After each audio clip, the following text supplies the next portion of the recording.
Barokahna sekolai. Ada yang bertanya sama saya ketika saya berbicara di suatu majelis, mengapa sekarang ini sepertinya sekolah kehilangan kesaktian untuk membentuk hati anak-anak kita?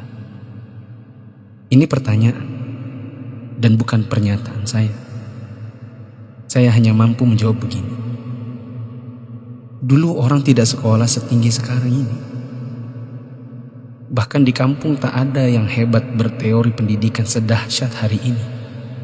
Bisa dibilang teori pendidikan sekarang mungkin sudah menyentuh langit ketujuh.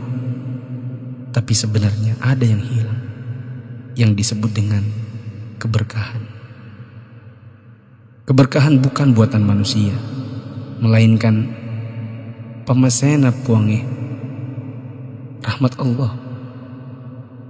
Bukan sekolah yang membuat orang sukses, tetapi Allah lah yang berada di balik semua kesuksesan manusia dalam usahanya. Maksudnya, secara khusus saya mengajak Anda yang berusia 40 tahun ke atas untuk menengok sejenak ke belakang. Balik, Ki. Ingat waktu kita sekolah di SD, yang nafas tak baru setengah-setengah, kita sudah disuruh ke sawah, membantu guru matanik menanam padi, membantu guru mencari kayu bakar di daret, di kebun, mengambil air untuk dipakai guru di rumahnya, disimpan di gumbang. Teori praksis pendidikan saat ini akan berkata bahwa ini tak ada hubungannya dengan kurikulum dan media pendidikan dan lain-lain. Kita disuruh mengerjakan pekerjaan oleh guru yang seakan tiada hubungannya dengan akademik.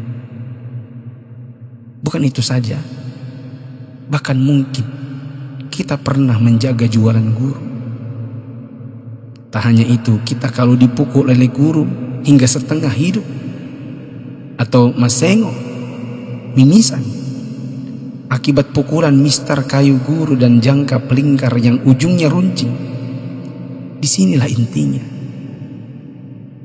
Atas itu semua, pernahkah orang tua kita protes? Pernahkah orang tua kita mengeluh dengan tugas-tugas tadi?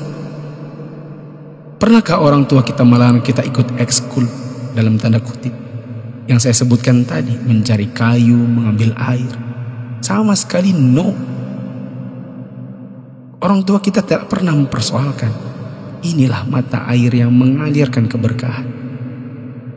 Atas kesabaran orang tua terhadap dunia persekolahan, Allah pun menurunkan rahmatnya. Dia membalas kebaikan hati orang tua atas penghormatan terhadap guru dan eksistensi sekolah yang bahkan mungkin dengan segala kelemahan.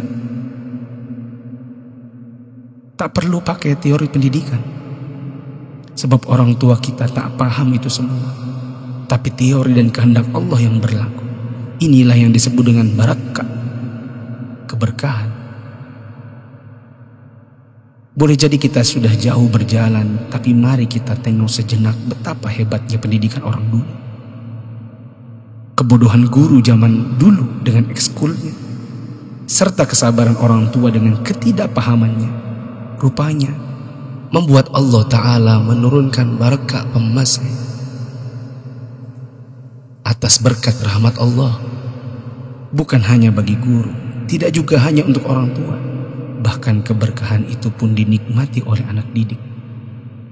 Tengoklah sekarang, orang tua memenjarakan guru, anak memfitnah gurunya, dicubit bilangnya ditempelek, diajari katanya dicaci maki,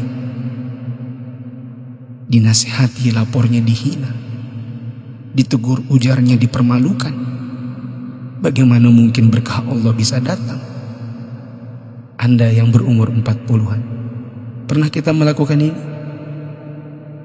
Bahkan kita membohongi orang tua karena melindungi guru. Kalau perlu orang tua tak perlu tahu apapun keadaannya.